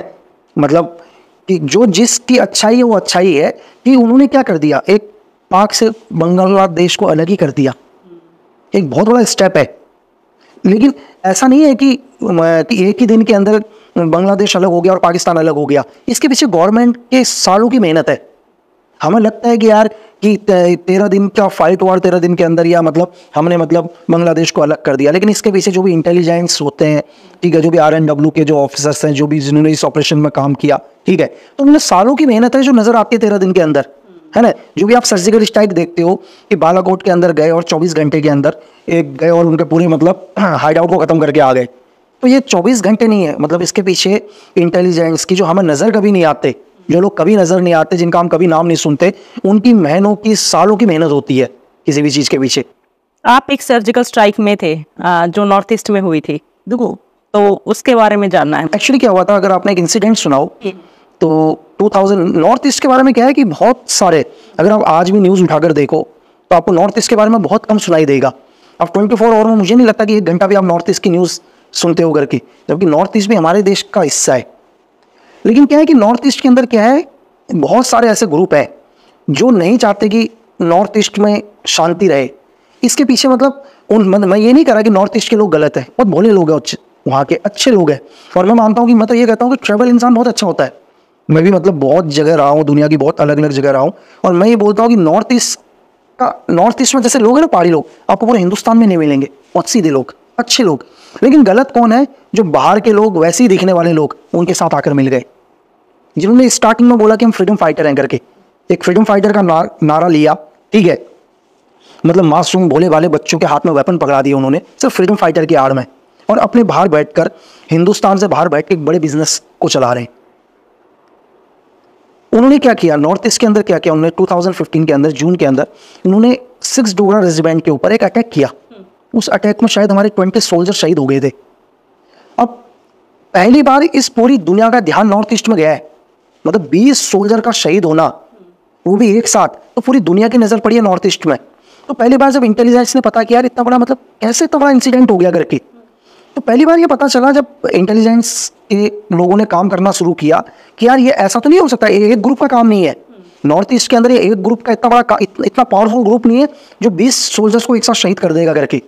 तब ये पता चला कि यार कि चाइना ने क्या किया, म्यांमार के कंधे पर बंदूक रखकर अलग अलग ग्रुप्स को, मतलब 8 अलग अलग ग्रुप को United liberation front south east Asia एक ग्रुप बनाया, और ये 8 टेररिज्म ग्रुप को या इंसर्जेंट ग्रुप्स को हम कहेंगे, इनको एक कर लिया, ठीक है। और इन सब ग्रुपों का नाम जो मैंने आपको बताया कि United liberation front of south east Asia और NACN के, जो अगर NACN के ऊपर आप जाओगे तो NACN में भी 2 ग्रुप है, IM और के जो 2002 से जिसका हिंदुस्तान के साथ सीजफायर नहीं है इस ग्रुप का, ये म्यांमार से कई बार इंडिया के अंदर क्या करता है, एक्टिविटीज़ करता है, आप मतलब फायर करता है, सोल्जर के ऊपर नुकसान करता है। ये इस ग्रुप को लीड कर रहा था। तो इन्होंने क्या किया, इस ग्रुप ने एक प्लान किया कि हम एक बड़ा इंसिडेंट करके दिखाएंगे इंडिया के ऊपर, ताकि पूरे हिंदुस्तान का ध्यान कहाँ पर आए, नॉर्थ ईस्ट के ऊपर आए। ये इनडायरेक्ट तरीका था चाइना का, है ना, मतलब चाइना डायरेक्ट अपनी आर्मी से ये चीज़ नहीं करवा रहा है, लेकिन करवा किससे रहा है, इन्हीं इंसर्जेंट ग्रुप से करवा रहा है, फंडिंग दे के, वेपन दे के। और ये लोग नॉर्मली तरीके से क्या करते हैं, नॉर्थ ईस्ट के अंदर इंसिडेंट करते हैं और आसानी से म्यांमार के अंदर अपने ट्रेनिंग कैंपों के अंदर रहना शुरू करते हैं। तो 4 जून को इन्होंने इंसिडेंट एक अटैक करवाया डोगरा रेजिमेंट पर, और विद इन 6 डेज के अंदर ही एक्शन लिया और एक सर्जिकल स्ट्राइक हुई म्यांमार के अंदर, मारे उनके 40 मतलब टेररिस्ट को हमने ख़त्म किया। इससे इतना बड़ा प्रेशर हुआ इस सर्जिकल स्ट्राइक से कि बहुत सारे जो भी नॉर्थ ईस्ट के ग्रुप थे, इंसर्जेंट ग्रुप थे, उन्होंने सरेंडर कर दिया, उनके लीडर्स ने आगे सरेंडर किया। तो इस सर्जिकल स्ट्राइक का ये फ़र्क पड़ा कि उसके बाद अभी नॉर्थ ईस्ट में कोई बड़ा इंसिडेंट नहीं हुआ इस सर्जिकल स्ट्राइक के बाद। इसमें रॉ का क्या रोल था? तो इंटेलिजेंस का तो देखो, RNW हो चाहे MI हो, रोल उन्हीं का था पूरा कि भाई ये जो इंसिडेंट किया किसने किया, ये जो अटैक किया डोगरा रेजिमेंट के ऊपर, इसको करने वाले कौन थे, ये अभी कहाँ पर है, इनको सपोर्ट कौन कर रहा है, इनके पास कौन कौन से वेपन है, इनके ट्रेनिंग कैंप कहाँ पर है, और अभी इन्होंने प्रेजेंट टाइम में अपना हाइड आउट कहाँ लिया है। ये टोटल तो इनपुट इंटेलिजेंस का ही है। जब पूरा इनपुट दिया इंटेलिजेंस का एक एक चीज़, तो स्पेशल फोर्स ने जाके सर्जिकल स्ट्राइक किया। अभी नेपाल के मैंने जो न्यूज़ में देखा कि जमीम शाह जो बिजनेस टाइकून थे, उसमें एक एजेंट लीमा का नाम आ रहा है, कौन है वो? एक्चुअली देखिए, अभी जो भी नेपाल के न्यूज़ में चल रहा है जमीम शाह का, कि चलो जमीम शाह बिजनेस टाइकून थे ये लोग बोलते हैं, लेकिन एक्चुअली उनके जो भी कॉन्टैक्ट थे, उनके कॉन्टैक्ट टोटल दाऊद के साथ भी उनके कॉन्टैक्ट थे, दिलशाद बेग मिर्ज़ा के साथ उनके कॉन्टैक्ट थे, ठीक है। तो जो तो मीडिया है, मीडिया तो कुछ भी दिखाएगा कि उसमें किसी मतलब मेरा नाम या किसी एजेंट लीमा का नाम आ रहा है करके। तो नेपाल गवर्नमेंट ने उसमें एक एक्यूज़ लगा था, उनके DSP अरेस्ट है उसमें 2010 से, जो नेपाल की जेल के अंदर है, और नेपाल गवर्नमेंट जांच कर रही है, तो ऐसा कुछ भी नहीं है। कर्नल हबीब जो ISI के कर्नल थे, वो काठमांडू से गायब हो गए, और नाम आ रहा है इंडिया का, तो क्या ये सच है? देखो एक्चुअली क्या है मैम, अगर आप पाकिस्तान आर्मी के बारे में जाओ तो मैं कहता हूँ कि पाकिस्तान आर्मी रिचेस्ट आर्मी है ना, बहुत पैसा पाकिस्तान आर्मी के पास। वो इसलिए कि दुनिया के अंदर ये एक ऐसी फोर्स है जो सुई से लेकर सब कुछ बेचती है, और आप दुनिया में कोई दूसरी आर्मी नहीं देखोगे जो रियल एस्टेट का भी काम करती हो, ठीक है, मकान भी यही बनाती हो, कपड़े भी यही बेचते हैं, ठीक है। और पाकिस्तान आर्मी, जितने वहाँ लोग गरीब हैं पाकिस्तान के अंदर, उतनी वहाँ की आर्मी अमीर है। तो पाकिस्तान अपनी एक स्टेटमेंट देते हैं कि उनके कर्नल, रिटायर कर्नल, पाकिस्तान के रिटायर कर्नल बोलते हैं कि जो पाकिस्तान आर्मी से रिटायर कर्नल थे, वो नौकरी की तलाश में नेपाल आए, ठीक है। तो क्या आपको लगता है कि यार पाकिस्तान, मतलब मैंने आपको बोला कि रिचेस्ट आर्मी है उनकी, अगर आप देखो जो भी पाकिस्तान के जनरल है, इनके बिलियंस में इनके बिजनेस है इन लोगों के, तो पाकिस्तान आर्मी का कर्नल नेपाल के अंदर नौकरी की तलाश में आएगा। तो पहली चीज तो यही है ना, वो अपनी स्टेटमेंट में देता है कि हमारी नौकरी की तलाश में नेपाल आया है वो, ठीक है। तो इन्होंने कनेक्शन किसके साथ जोड़ा? उन्होंने कनेक्शन जोड़ा कि हमारे कुलभूषण जाधव, जिन्होंने नेपाल ने जिन्होंने अरेस्ट किया, एक फेक स्पाई लगाया उनके ऊपर, जो एक बिजनेसमैन है प्रेजेंट टाइम में, तो नेवी के लिए काम करते थे, नेवी से रिटायर होने के बाद वो अपने बिजनेस के सिलसिले में काम कर रहे, तो नेपाल, मतलब पाकिस्तान गवर्नमेंट ने उनको स्पाई बताया, जिसका भी कोई भी प्रूफ नहीं हुआ है। तो और नेपाल से उनके कर्नल गायब है, तो वो बोलते हैं कि यार हिंदुस्तान ने उठा लिया, क्यों उठा लिया करके, क्योंकि पाकिस्तान का कहना ऐसा है कि हमने उनके कुलभूषण जाधव को उठाया तो उसके बदले इन्होंने हमारे एक कर्नल को उठा लिया, जबकि मतलब ऐसा कुछ भी नहीं है, क्योंकि पाकिस्तान के दुश्मन तो सभी है मैम, ऐसा नहीं है। आज के टाइम में आप देख लो कि पाकिस्तान पूरी दुनिया के सामने पूरे टेररिज्म को सपोर्ट कर रहा है, ठीक है। आप पाकिस्तान के अंदर जाके देख लो, पहले पाकिस्तान खुद बोलता था कि यार ओसामा बिन लादेन नहीं है, आपने एक इंसिडेंट देख लिया होगा, लास्ट में ओसामा बिन लादेन कहाँ मिला? पाकिस्तान में मिला। तो जाहुर मिस्त्री और हाफिज के जैसे बेटे को, उसके भाई को मार दिया, तो इनके पीछे कौन है, इन किलिंग्स के पीछे? मैंने आपको बोला कि पाकिस्तान क्या है, जो कहता है पूरे टेररिज्म को सपोर्ट कर रहा है। आप जाके आप चाहे मौलाना मसूद अजहर देख लो, हाफिज सईद देख लो, सब पाकिस्तान से हैं, ठीक है। आपने ये भी सुना होगा कि पहले पाकिस्तान ने मीडिया के अंदर ये बोला कि हाफिज सईद को उन्होंने क्या कर लिया है, जेल के अंदर डाला है, ठीक है, हाफिज को जेल के अंदर डाला। लेकिन एक इंसिडेंट में जौहर, एक जगह लाहौर के अंदर, वहाँ पर एक बॉम्बिंग होती है, और बॉम्बिंग होने के बाद पूरी दुनिया को ये पता चलता है कि पाकिस्तान ने पूरी दुनिया से झूठ बोला है, ठीक है। जहाँ पाकिस्तान पूरी दुनिया को ये बोल रहा था कि हाफिज सईद उनकी जेल के अंदर है, और बाद में पता चलता है कि हाफिज सईद आराम से अपने घर में रह रहा था करके, ठीक है। वो भी क्यों पता चला? क्योंकि एक सुसाइड बॉम्बर ने, एक सुसाइड गाड़ी ने उसके घर के बाहर जाके एक सुसाइड अटैक किया, ठीक है। जहाँ जहूर मिस्त्री वो ये मतलब वही आदमी है जिसने, अगर जो हमारा प्लेन आइजैक हुआ था 814 IC 814, उसका एक मेन एक्यूज था, ठीक है। और जब हमने पाक को बोला तो पाकिस्तान ने मना कर दिया, डिनाई कर दिया कि भाई जहूर मिस्त्री उनके देश में नहीं है करके, ठीक है। अब जब भी पाकिस्तान के अंदर जब कोई आदमी मरता है तो पाकिस्तान तो पहले डिनाई करता है कि मेरे देश के अंदर नहीं है करके, और मरने के बाद सीधा ब्लेम लगाता है इंडिया के ऊपर, ठीक है। हाफिज के बेटे को मार दिया, हाफिज के चाचा को मारा, तो ये सवाल तो पाकिस्तान गवर्नमेंट को या मतलब वहाँ की जनता को ISI से पूछना चाहिए, ठीक है, कि भाई इनको क्यों मारा? क्योंकि पूरी पाकिस्तान को तो ISI चला रहा है, और ISI के बिना तो उनके देश में कहते हैं मतलब चिड़िया भी ISI की परमिशन के बिना नहीं उड़ती है। तो ISI को नहीं पता कि हाफिज के बेटे को किसने मारा या उसके चाचा को क्यों मारा, किसने मारा, क्योंकि हाफिज का जो भी भाई था पूरी फंडिंग वही मैनेज करता था, ठीक है। तो हमारे सुनने में तो यह है कि ISI ने मारा है उसको करके, और पूरी फंडिंग खा लिया है, ठीक है। सिर्फ पैसे के लालच में उन्होंने क्या किया कि हाफिज के ही भाई को मार दिया ताकि हाफिज की पूरी फंडिंग ISI को मिल सके। आप कभी गए हो एज अ स्पाई किसी कंट्री में? कोई एक्सपीरियंस जिसने, जहां आपको लगा हो कि ये सबसे आपकी लाइफ का, जिसे कहेंगे सबसे खतरनाक जो एक्सपीरियंस रहा हो? मैं एज अ स्पाई देश में रहा, हमारा दुश्मन देश, लेकिन मैं आपको ये भी कहूँगा कि देखो देश कोई भी हो, लोग बुरे नहीं होते हैं, है ना। ऐसा नहीं है कि लोग बुरे आम लोगों के ऊपर नहीं, दुनिया का कोई भी, मतलब मैं नहीं मानता कि किसी भी देश के जो आम लोग होते हैं ना, वो नहीं चाहते कभी जंग, वो हमेशा शांति चाहते हैं। वो चाहते हैं यार कि उनके पास एक अच्छी नौकरी हो, ठीक है, उनके बच्चे अच्छे स्कूल में पढ़े और शांति चाहते हैं। तो जंग चाहने वाले कुछ और ही लोग हैं। तो मैं उस देश में गया तो मेरे पास पैसे नहीं थे भाई, नहीं थे मेरे पास पैसे। तो नॉर्मली तरीके से उसी देश के एक आदमी ने मेरी, मतलब हमारे देश के 40 रुपये की मदद करी। उस टाइम 2008 या 9 की बात है। तो मुझे बहुत अर्जेंट था वो पैसा, तो उसने मुझे कॉइन पकड़ा के, गरीब आदमी था बहुत ही ज़्यादा वो भी, तो मदद मांगी, मदद करी उसने। तो कुछ पैसे थे उसने, जब मैंने गिने लास्ट में तो 40 रुपये के समथिंग मिले हो। तो जब मैं उस देश को वापस छोड़कर आया तो मेरा मन किया कि यार मैं उसके पैसे लौटाऊं करके, लेकिन वो बहुत ही स्लम जगह में रहते थे बहुत ज़्यादा। मैं गया भी उधर, मैं उसका घर कोई नहीं ढूंढ पाया। पहले मैं उसके घर तक गया, लेकिन जब मैं कुछ दिन के बाद वापस गया, वो इतने सारे छोटे झोपड़े थे कि मैं उस घर को नहीं ढूंढ पाया। और मुझे लगा कि यार फिर मैं ज़्यादा देर यहाँ नहीं रुक सकता हूँ, क्योंकि वहाँ से मुझे बाहर आना था। तो मुझे ये रियलाइज़ हुआ कि यार नहीं, मतलब हर इंसान बुरा नहीं है। और आपको जैसे मतलब अगर हम गूगल पे सर्च करते हैं टॉप 100 स्नाइपर्स तो आपका नाम आता है उसमें, टॉप 100 तो मैं कह रही हूँ टॉप 10 में ही आपका नाम आ जाता है। तो आपका जो स्नाइपर वाला जो एक आपका जो प्रोफेशन है, जो काम है जिसमें आप माहिर है, इस काम से रिलेटेड कभी एज अ स्पाई आपको मतलब कुछ एक्सपीरियंस रहा है कुछ? स्नैपर की लाइफ एक डिफरेंट है, स्पाई की लाइफ एक डिफरेंट है कि आप क्या वर्क कर रहे हैं। एक एग्जांपल के लिए कि आप, जैसे मैं आपको वो छोटी सी तरीके से, एक लोकल पुलिस है, पुलिस में 2 रैंक हैं एग्जांपल के लिए, 2 कांस्टेबल हैं। एक कांस्टेबल ट्रैफिक पर काम कर रहा है, गाड़ियों को रोक रहा है। एक कांस्टेबल क्या है कि किसी क्रिमिनल के पीछे है। एक उन्हीं का कांस्टेबल होगा जो सीएम के साथ भी होगा। है तो तीनों कांस्टेबल। जब वो ट्रेनिंग इंस्टीट्यूट से निकले थे तो तीनों सेम ट्रेनिंग लेकर आए। तो एजेंसी के अंदर भी सेम चीज़ें हैं कि आज अगर मुझे सपोज करो कि मुझे सिर्फ आपकी इन्फॉर्मेशन को लेके आना है, तो उस जगह मैं सिर्फ इन्फॉर्मेशन ही गैदरिंग करूँगा। मेरा काम सिर्फ आपकी इन्फॉर्मेशन को निकालना है। Snapper is different. स्नैपर क्या है कि अगर सपोज करो कि दुनिया के किसी भी जगह पर एक ऐसा एनिमी, मतलब जिसको आपको एलिमिनेट करना है, वो लेकिन वो इतना पावरफुल है कि वो कभी आपके रेंज में नहीं आएगा करके, ऐसा नहीं है, क्योंकि उसके पास इतनी सिक्योरिटी होगी कि 100, 200 मीटर, 300 मीटर पर आप नहीं आ पाओगे उसके क्लोज। जब भी वो चलेगा तो कम से कम 100, 200, 300, 400 मीटर तक उसकी अपनी सिक्योरिटी होगी। लेकिन उस आदमी को एलिमिनेट करना बहुत ज़रूरी है। एक स्नैपर का मोटो क्या है लाइफ के अंदर?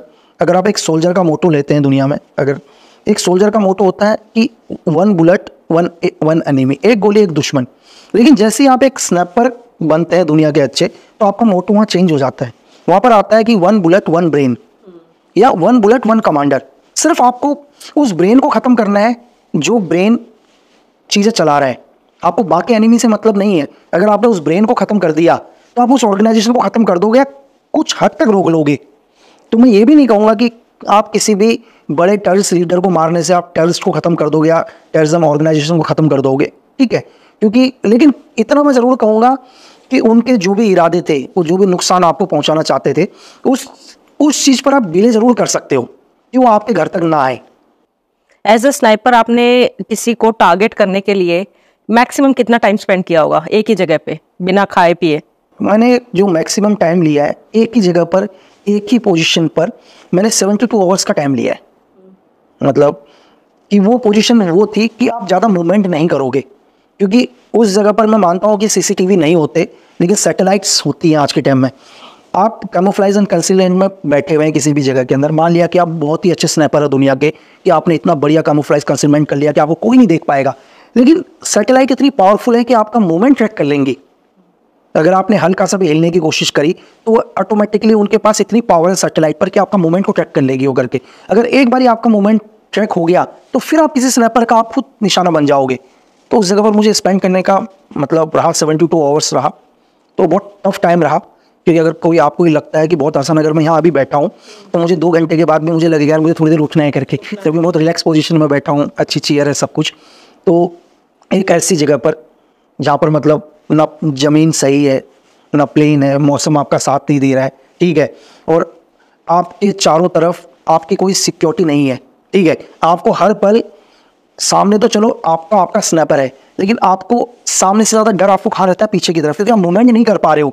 अगर वहाँ हल्का सा भी अगर मूवमेंट हुआ, मतलब किसी जानवर ने मूवमेंट किया, मतलब किसी चिड़िया ने मूवमेंट किया, तो उस टाइम क्या है कि आपके दिमाग में पहले से ही 50% एनिमी बैठ चुका है। तो एक जानवर भी हरकत करेगा तो आपको 99% लगेगा यार कोई आ गया करके। तो उस सिचुएशन में भी आपको इतना कंट्रोल करके रखना है कि आपको वहाँ पर मूवमेंट नहीं करना। तो जो वो टाइम होता है बहुत मुश्किल होता है। आपने फ्रीलांसर मूवी देखी है? हाँ, मैंने देखी। तो रियल लाइफ में ऐसे होते हैं? देखो एक्चुअली क्या होता है कि जो पिक्चर या सिनेमा बनता है वो इंस्पायर होता है रियल दुनिया से। मतलब ऐसा नहीं है कि दुनिया के अंदर अगर कोई आदमी कुछ बनाएगा वो कहीं ना कहीं से इंस्पायर होगा, है ना। तो जो भी चीज़ें हैं, अगर ये बना है फ्रीलांसर, तो दुनिया में मैंने आपको क्या बोला कि 2 तरह का वर्क करने का तरीका होता है किसी भी चीज़ का। एक एजेंसी, या अगर मैं भी हूँ काम करना, कल मुझे भी अगर काम करना हो तो मुझे अगर कोई मिशन दे दिया जाए फॉर एग्जाम्पल, लेकिन कुछ ऐसा काम होता है कि मैं कानून के दायरे में रह के नहीं कर सकता। बहुत सारे मेरे पास मतलब इंटरनेशनल ह्यूमन राइट्स कमीशन है, मेरे को कुछ ऑर्डर्स पीछे से मिले हैं जिनको मैं फॉलो नहीं कर सकता, और कुछ लोगों की मजबूरी होती है। फॉर एग्जाम्पल के लिए कि अगर सपोज करो एक आदमी है जो किसी देश से वांटेड है, उस देश की मतलब सिक्योरिटी फोर्सेस या पुलिस या जो भी आगे ऑर्गेनाइजेशन उसके पीछे लगी है। अब उसके बाद दो ही तरीके हैं, उसके बाद दो तरीके क्या है, या तो वो जाकर सरेंडर कर दे और जेल चला जाए, या उम्र कैद रहे, फांसी रहे, जो भी उस देश का लॉ उसके ऊपर चलेगा। या उसका तरीका क्या होता है कि वो किसी ऐसे आदमी के शरण में चला जाए जो उसको सेव करेगा। ये उसकी मजबूरी है, वो जानबूझ के नहीं आ रहा है। फॉर एग्जाम्पल के लिए कि एक आदमी है जो वांटेड है, मुझे पता है कि यार कि इस देश की या इस स्टेट की पुलिस इसके पीछे पड़ी है, ऐसे तो मरना ही है। अब मैं उसको बोलता हूँ यार भाई ठीक है, मुझे लगता है पहले मुझे लगता है कि यार आदमी काम का है करके, चलो इसने जो किया है वो किसी तरीके से हो गया इससे, ठीक है, इसने कैसे किया इसने वो डिफरेंट है, लेकिन अब इसकी मजबूरी है मेरे लिए काम करना, ठीक है। लेकिन मुझे लगता है कि यह आदमी वो काम कर भी देगा, है ना, कि ब्रेव है, काम कर देगा, अगर इसको मैं ट्रेंड करूँ तो ये काम कर भी लेगा करके। तो मैं चाहे मैं हूँ या कोई दूसरी एजेंसी उसको ट्रेंड करेगी, उस बंदे को, उसको ट्रेंड करने के बाद अपना काम निकलवाएगी उससे, क्योंकि अब उस 100% फेथ उसके ऊपर भी नहीं होगा, क्योंकि वो आदमी ऑलरेडी एक बड़ा क्राइम को कर चुका है, बहुत बड़ा। लेकिन हम तब तक तो उसके ऊपर फेथ रखना पड़ेगा जब तक वो हमारे टारगेट को ख़त्म नहीं कर देता। उसकी भी मजबूरी है, क्योंकि ऑलरेडी वो अपने एक जगह से भागा हुआ है ना, तो हमसे भी भाग कर कहाँ जाएगा। तीसरा तो उसके पास शेल्टर है ही नहीं ना। तो जो भी ये फ्रीलांसर होते हैं, तो इसमें 90% ये वही लोग होते हैं, मतलब जिनके पास कोई शेल्टर ही नहीं होता। अब उनको आप चाहे मजबूरी बोल लो या कुछ भी बोल लो, तो उनकी हम लोग क्या करते हैं, अगर वो कुछ गलतियां उनकी माफ भी करते हैं हम लोग। एक एग्जांपल के लिए क्या है कि सपोज करो आप मिले हो किसी ऐसे फ्रीलांसर से? मैं बहुतों से मिला हूँ। तो कई बार क्या होता है कि सपोज करो मेरा एक बहुत ही मतलब मेरा एक एजेंट जिसको मैंने तैयार किया, ठीक है, वो बहुत अच्छा है, हर मतलब मेरे दिए हुए हर टास्क को पूरा करता है। मैं उसकी कुछ गलती क्या करता हूँ, नज़रअंदाज भी करता हूँ। फॉर एग्जांपल के लिए वो कहीं चला गया, किसी देश के अंदर हो गया, मैंने किसी काम के लिए करके आया, भेजा उसको। कई बार ये लोग क्या करते हैं, अपना भी पर्सनल काम कर लेते हैं। पर्सनल जैसे कि मैंने भेजा किसी काम से, सपोज करो पड़ोसी देश में, उसने वो काम कर दिया। अब वो जब वापस आ रहा है तो उसने देखा कि यार एक ज्वेलरी शॉप है करके, है ना, एक ज्वेलरी शॉप है, उसको देखो, उसको ऐसा तो नहीं है, मेरे पास खजाना तो है नहीं कि मैं उसको दूंगा करके, मैं उसको उतना ही दूंगा जितना मेरे पास लिमिट है, ठीक है। अब उसको लगता है कि यार चलो कर तो रहा ही है ना वो, अब उसको पता एक ज्वेलरी शॉप ही लूट ली उसने, मुझे उसको नज़रअंदाज करना पड़ेगा इस मौके पर, चाहे बेशक मैं उसको पनिशमेंट दूंगा, चीज़ें करूंगा, ठीक है। तो कई बार ये लोग क्या करते हैं, धीरे धीरे करके बहुत सारे, अब वो जो आपका जो जिसको आपने ट्रेन किया है वो कितना आपके लिए कितना अच्छा है, कितना पावरफुल है, उस पर डिपेंड करता है। तो बहुत सारे लोग अपना धीरे धीरे इंटरनल काम करते हैं। कई फ्रीलांसर ऐसे होते हैं जो इतने एक्सपर्ट बनते हैं कि हमसे निकल जाते हैं, फिर उन्हीं को ढूंढना बहुत मुश्किल हो जाता है। आपने जैसे रॉ में काम किया हुआ है, तो रॉ में जब काम कर रहे थे, ये क्वेश्चन मेरे दिमाग में काफी टाइम से घूम रहा है, जब काम कर रहे थे तो फैमिली को क्या बताया हुआ था? क्या कोई भी जानता था कि आप रॉ के लिए काम कर रहे हैं? सीक्रेट सर्विसेज के लिए क्या होता है कि मैंने आपको क्या बोला कि डिफरेंट कवर आईडीज होती है। जैसे कभी लोगों ने मेरे लिए सुन लिया कि यार NSG में था करके, है ना, तो कभी कोई बोला यार नहीं यार नॉर्थ ईस्ट में पैरा के अंदर था, कोई बोलता है यार नहीं क्या कहते हैं कुमाऊं के अंदर था, कोई बोला असम राइफल के अंदर था, अरे कोई बोला भाई कुछ नहीं करता यार वो तो दिल्ली में घूमता रहता है करके। तो ये डिफरेंट कवर आईडीज होते हैं, है ना। तो घर वालों को सिर्फ ये पता है कि यार फौज में है करके, बस घर वाले जानते हैं यार फौज के अंदर है करके बस। तो आपने NSG में भी सर्व किया है? NSG में शायद मैं 1 ईयर रहा NSG में। और आपने मोदी जी की सिक्योरिटी पे भी थे? मोदी सर के साथ भी रहा, मतलब शायद कुछ टाइम मोदी सर के साथ भी काम करने का मौका मिला। और जितना मुझे पता है आप प्रेसिडेंट ओबामा जी के साथ भी थे। एक्चुअली शायद 2010 में नवंबर में इंडिया टूर था उनका, तो उस टाइम एक्चुअली मुझे उनकी जो अगर आप US प्रेसिडेंट की खुद की सिक्योरिटी आई थी पूरी की पूरी, यहाँ तक कि सिक्योरिटी तो छोड़ो, उनकी गाड़ी भी खुद की आई थी। शायद वो ITC होटल में रुके थे, यहीं ये नियर में एक ITC होटल है। तो यहाँ से हैदराबाद हाउस में उनका एक स्पीच था, उसमें डेल्टा उनकी एक फोर्स है, जैसे हमारी भी स्पेशल फोर्स है, लोगों ने सील मतलब उनकी नेवी सील सुनी होगी, तो ऐसे उनकी डेल्टा भी है, डेल्टा फोर्स भी स्पेशल फोर्स है उनके। तो उनके कुछ एक स्नैपर्स थे, तो उन स्नैपर्स के साथ मतलब उस टाइम वर्क किया मैंने यहाँ से। जब भी उनका स्पीच था तो उस स्पीच के अंदर ये था कि अगर कोई भी मतलब हैदराबाद हाउस में जो भी स्पीच चल रहा है, तो उस टाइम स्पाई मतलब जो भी स्काई था वो सेफ था बिल्कुल, कि कोई भी जब तक इनका स्पीच चल रहा है करके कोई भी रडार ड्रोन मतलब प्लेन कुछ भी नहीं ऊपर से जाना चाहिए करके। उनके कुछ प्रोटोकॉल्स होते हैं? बहुत सारे प्रोटोकॉल्स हैं उनके, बिल्कुल। उनका मतलब मैंने देखा उनका कि प्रोटोकॉल, तो मैंने आपको क्या बोला कि वो अपनी गाड़ी तक लाए थे वहाँ से, अपनी पूरी फोर्स वहाँ से लेकर आए थे वो। तो जब वो आए थे, अब मुझे ये देखे कि मुझे बड़ा अजीब सा लगा कि बाहर जैसे उनके शायद मैं उस टाइम मैं हैदराबाद हाउस के ऊपर था, हम लोग ऊपर बैठे हुए थे छत के ऊपर, एक हाइट पर थे हम लोग, ये मतलब यूएस के कुछ स्नैपर्स थे उनके साथ था। तो जैसे ही उनकी गाड़ी आई, उस टाइम शायद प्रेसिडेंट प्रतिभा पाटिल थी, ज़्यादा मुझे याद है, शायद प्रतिभा पाटिल थी उस टाइम प्रेसिडेंट इंडिया की। तो दोनों गाड़ी आई, मतलब प्रतिभा पाटिल भी यूएस से ही गाड़ी आई थी उनके लिए। जैसे बराक ओबामा की गाड़ी गेट से एंटर हुई तो उनकी पूरी सिक्योरिटी उनकी थी, पूरी की पूरी सिक्योरिटी। तो हमारा ही कोई सिक्योरिटी में कोई ऑफिसर्स था गेट पर, वो गन के साथ था। तो बराक ओबामा की गाड़ी बहुत पीछे थी, मतलब कम से कम 10-15 गाड़ियाँ पीछे थी।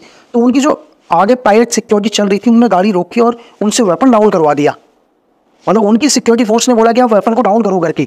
मतलब जो पोजीशन थी, मैं देख रहा था उनकी पोजीशन इस तरह से पोजीशन ली हुई थी उन्होंने, गन की पोजीशन इस तरह से। उनको बोला गाड़ी रुकी एक सेकंड, मैंने क्या हुआ, तो देखा क्यों, उन्होंने बोला कि आप गन डाउन करो करके। तो उनके तो जब मोदी जाते हैं, जैसे आप उनकी सिक्योरिटी, अगर तो क्या हम भी ये नहीं, एसपीजी का भी ये प्रोटोकॉल है। अगर एसपीजी के अंदर भी आप देखते हैं, जब भी एसपीजी पीएम को लेकर चलती है, अगर उसमें कोई भी अगर पुलिस ऑफिसर्स भी हो, कोई भी XYZ, वो वेपन के साथ नहीं आ सकता है, वो उनका प्रोटोकॉल है भाई। एसपीजी है, अगर पीएम सिक्योरिटी में एसपीजी लगी है, तो अगर कोई भी सपोज करो कि मैं भी एक सपोज करो मैं किसी फोर्स से काम कर रहा हूँ, मैं सपोज करो मैं दिल्ली पुलिस में हूँ अभी, ठीक है, या मैं बॉम्बे पुलिस में XYZ किसी में भी हूँ, अगर जैसे पीएम आते हैं और मेरे पास वेपन होता है तो मैं भी नहीं आ सकता हूँ वहाँ पर, जबकि मैं तो खुद ही मैं भी तो गवर्नमेंट के लिए काम कर रहा हूँ ना। लेकिन एसपीजी का प्रोटोकॉल है ना, वो तो प्रोटोकॉल तो फॉलो करना पड़ता है। ओके। तो अगर वो हमारे मोदी जी भी, हमारे जो पीएम है, प्रेसिडेंट है, वो अगर जा रहे हैं किसी कंट्री, तो वहाँ की जो सिक्योरिटी है उनको गन डाउन करनी पड़ती है। मैम वहाँ का क्या है, जब गन वहाँ की सिक्योरिटी तो गन डाउन नहीं कर रही है, मैंने पहली बार यही देखा ही, ठीक है, उनकी सिक्योरिटी तो गन डाउन नहीं कर रही है।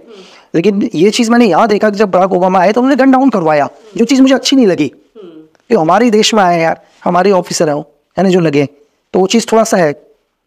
तो आप दोनों की सिक्योरिटी में रहे हैं, क्या डिफरेंस आपको सबसे ज्यादा लगा कि जो हमारे पास है उनके पास नहीं है, या उनके पास है जो हमारे पास नहीं है? तो यूएस तो अगर आप देखो तो टेक्नोलॉजी में तो आगे है ही, इसमें तो आप बोल ही नहीं सकते, ठीक है, बहुत फर्क है उनके मतलब फोर्सेस के अंदर। जो भी अगर फोर्सेस आर्मी में फ़र्क नहीं है, इक्विपमेंट्स पर फ़र्क है।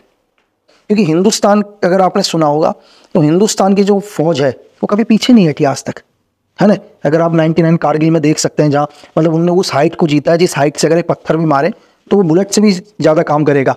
मतलब हमारी फोर्स तो वो है जो भूखे रहकर भी 3-3, 4-4 दिन भूखे रहकर भी फाइट कर सकती है। ये आप दुनिया की किसी और आर्मी के साथ करवा के दिखा दो, चाहे वो यूएस आर्मी हो कोई भी हो, उनको आप 3 दिन खाना मत दो, 4 दिन खाना मत दो, फिर उनसे वो लोग वॉर करके दिखा दे करके। तो जैसे हम हमेशा सुनते हैं ISI, अपनी रॉ, इन सब के नाम हमेशा सुनते रहते हैं। MSS जो चाइना की जो एजेंसी है, इंटेलिजेंस एजेंसी है, उसके बारे में कभी नहीं सुना है, क्यों? और ना कभी कोई मूवी भी नहीं देखी है, मतलब आधी ऑडियंस को पता भी नहीं होगा कि MSS ये क्या है कि। हाँ मैम देखो, एक्चुअली क्या है, चाइना की सिक्योरिटी सर्विस के बारे में जो एक्सटर्नल उनकी एजेंसी, उसके बारे में कोई पिक्चर नहीं बनी, कुछ नहीं बनी, मतलब लोगों को लगता ही नहीं होगा चाइना की भी कोई एजेंसी है करके। मैं ये दिखाना हूँ आपकी चाइना का एजेंसी का, मैं आपको सिर्फ इतना बताता हूँ कि हम लोग तो क्या करते हैं, स्पाई के लिए आदमी लगाते हैं, चीज़ें करते हैं, ठीक है, सोर्सेस पर फंड इन्वेस्ट करते हैं। चाइना के अंदर कुछ भी नहीं। अगर मैं कल चाइना जाता हूँ, है ना, जैसे मैं चाइना के अंदर एंटर करता हूँ, उन्हें विदिन आवर्स के अंदर पता चल जाएगा कि कोई बाहर का आदमी आ गया करके। उन्हें कुछ नहीं करना, उनकी एजेंसी को पता चल जाएगा। उनकी एजेंसी को ये भी पता, जिस गाड़ी में मैं जाऊँगा 4 लोगों के बीच में मेरे रेटिना को स्कैन कर लेंगे वो रास्ते से, मैं उनके देश का तो हूँ ही नहीं। अब बस मैं उनके सर्वेलेंस में आ गया हूँ पूरा का पूरा, मेरे हर मूवमेंट को लोग ट्रैक कर रहे हैं। अब आप सोचो कि मतलब करोड़ों की जनसंख्या में एक आदमी एंटर हो गया तो चाइना की एजेंसी को पता चल जाता है कि हमारे देश के अंदर कोई आ चुका है करके। अब इससे ज़्यादा आप क्या लोगे चीज़ें। आज तक पूरी दुनिया ने, CIA ने, MI5 ने, सब ने, दुनिया की एक बड़ी से बड़ी एजेंसीज आज तक, एक आर्म डीलर है कार्ली के नाम से, अगर लोग सर्च करेंगे उसको, आज तक दुनिया के किसी आदमी में उसकी एक फ़ोटो ही नहीं है। मतलब 2024 के अंदर ये कैसे पॉसिबल है आज के टाइम में कि दुनिया का सबसे बड़ा आर्म डीलर जो न्यूक्लियर डील करा रहा है, बीच में एक नाम आया था कि इराक की न्यूक्लियर डील में भी इसका हाथ था करके, उस आदमी की 2024 में दुनिया की किसी एजेंसी के पास पिक नहीं है। एक FBI को एक छोटी सी पुरानी फोटो मिली थी उसकी, चाइना, पूरा सपोर्ट चाइना का जो आदमी, मतलब आप वो आर्म डीलर, कितना बड़ा आर्म डीलर होगा जो न्यूक्लियर की डील करा रहा है, उसके इमेज नहीं है दुनिया की इतनी बड़ी बड़ी एजेंसीज के पास। अब रशियन एजेंसी FSB के पास ले लो, ठीक है, MI5 के पास, CIA के पास, किसके उसकी फोटो ही नहीं है। और एक्चुअली क्या है, सबसे बड़ी दिक्कत क्या है चाइना के अंदर काम करने के लिए, कि अगर सपोज करो अगर चाइना के अंदर हम कोई इन्फॉर्मेशन भी आउट करते हैं, कि सपोज करो अगर मुझे लगता है कि यार एक ऐसा एनिमी है जो मेरे देश के लिए ठीक नहीं है, कि चाइना के अंदर ये इन्फॉर्मेशन अगर शेयर करते हैं तो चाइना क्या करेगा, सबसे पहले मेरे सोर्सेज को मारना खत्म करना शुरू करेगा, क्योंकि वो मेरे नेटवर्क को खत्म करेगा। उसको ये लगेगा कि जो चीज़ें उसको नहीं पता ये बाहर की एजेंसी को कैसे पता चल गया।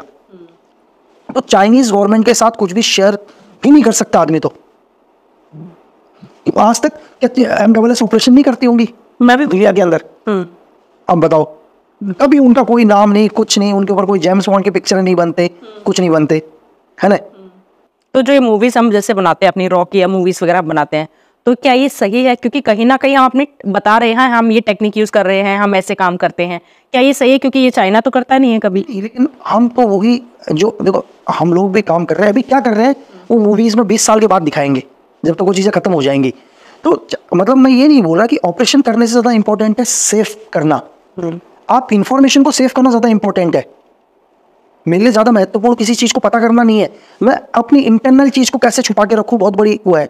चाइना के अंदर क्या चल रहा है, क्या होने वाला है, कुछ नहीं पता दुनिया में, कुछ भी नहीं पता, है ना। तो उनकी जो एजेंसी है वो इस चीज़ पर ज़्यादा ध्यान देती है कि उनके देश की ऐसी कोई इंफॉर्मेशन बाहर ना जाए जिससे उनके देश की इंटरनल सिक्योरिटी को दिक्कत है, उनकी नेशनल सिक्योरिटी को इशू है। अगर आप 89 की घटना देखो, पूरी दुनिया ने इसमें शोक जताया है कि उनके शायद स्टूडेंट्स ने लोकतंत्र की मांग उठाई थी, उन्होंने टैंक से कुचलवा दिया था चाइना ने। तो ऐसा दुनिया के अंदर कभी नहीं हुआ होगा ऐसा। तो मतलब काम सब करते हैं, कुछ बोलते हैं, कुछ सिर्फ करने पर विश्वास रखते हैं। 2011 में एक इंसिडेंट हुआ था जिसके बाद आप लाइमलाइट में आ गए, तो उसके बारे में कुछ बताइए। एक्चुअली क्या हुआ था, जिस टाइम मैंने आपको बोला मैं उस टाइम NSG में आया था, शायद 1 ईयर ही हुआ था, तो एक इमरजेंसी हो गई थी, मुझे घर जाना पड़ा 15 डेज़ के लिए में। तो एक इंसिडेंट हो गया था वहीं उत्तराखंड के अंदर, एक इंसिडेंट हुआ था जिसमें 2 गैंगस्टर्स थे वहाँ के, जो आर्म्स डीलिंग्स पे, जिनका आर्म्स डीलिंग का काम था नेपाल से इंडिया के अंदर, या कुछ और भी इलीगल्स काम थे, मर्डर्स, पैसा लेना, एवरीथिंग। तो किसी ने मतलब कोई शूटर्स था जिसने एक ही बुलेट से 2 आदमियों को शूट किया था। तो इत्तेफाक से मैं भी उस टाइम घर ही में था, तो जब रात को 1-1:30 बजे के आसपास किसी ने उनको शूट आउट किया सिंगल बुलेट से, तो वहाँ की जो भी फोर्स थी या जो भी वहाँ की पुलिस फोर्स थी या जो भी ऊपर के लोग थे, उन लोगों को लगा कि यार ये इंसिडेंट नक्की रिस्क नहीं किया है करके, तो उस केस में मुझे उठाया। तो आपका ही क्यों सोचा उन्होंने? उनको ऐसा लगा कि एक्चुअली में क्या, उससे पहले मैं वहाँ पर एक बारी लोकल जो वहाँ की पुलिस फोर्स है उनको एक ट्रेनिंग भी देने गया हुआ हूँ, ठीक है। और उसी टाइम मैं लीव में भी था, और वहाँ सबको पता था कि जो भी लोग हैं, जो एक्चुअली मेरे पास मेरी खुद की पिस्टल और गन भी थी जो मुझे इशू किया गया था। लेकिन जो इंसिडेंट था जिस जगह पर, उस जगह पर एक कवर भी छूटा हुआ था, हॉलिस्टर छूटा हुआ था उस पॉइंट पर। तो पहली चीज़ तो हॉलिस्टर तो चलो मिल जाते हैं नॉर्मली तरीके से मार्केट के अंदर, ऐसा कुछ नहीं है कि हॉलिस्टर नहीं मिलेंगे, उसको कोई भी परचेज कर सकता है आम। तो जो मतलब जो मारने का उनको तरीका था, जो लोग मरे थे उनका या मारने का तरीका था, वो इस तरह से मारा था कि एक ही गोली से 2 लोगों को शूट आउट किया था, दोनों को हेड शूट किया था। और मेरा वेरिफिकेशन लोकल पुलिस के पास हमेशा जाता ही था, जब भी मैं घर जाता था तो एजेंसी से या कहीं से मेरा वेरिफिकेशन जाता था कि घर आया या नहीं आया चीज़ें करके। तो कहीं ना कहीं पहली बार वहाँ की मतलब पुलिस फोर्स को या लगा कि यार ये कौन कर सकता है करके, तो शक पहली बार एक तो मेरे ऊपर आया, पहली चीज़।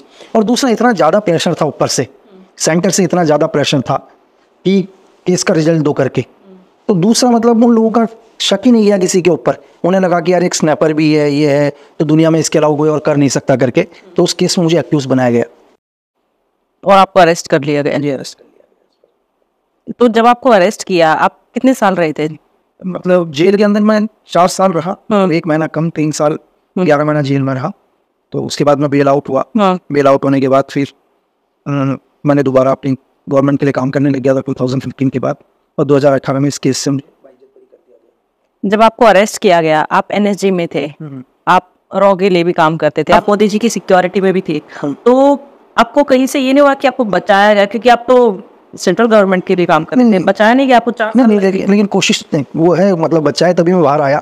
तो टाइम तो लगता ही है देखो, क्योंकि आपके ऊपर जो चार्जेस लगे हैं बहुत बड़े चार्जेस लगे हैं, ठीक है। ऐसा नहीं है कि आपके ऊपर कोई छोटा सा चोरी का चार्ज लगा है, किसी ने आपने किसी को थप्पड़ मारा है, ठीक है।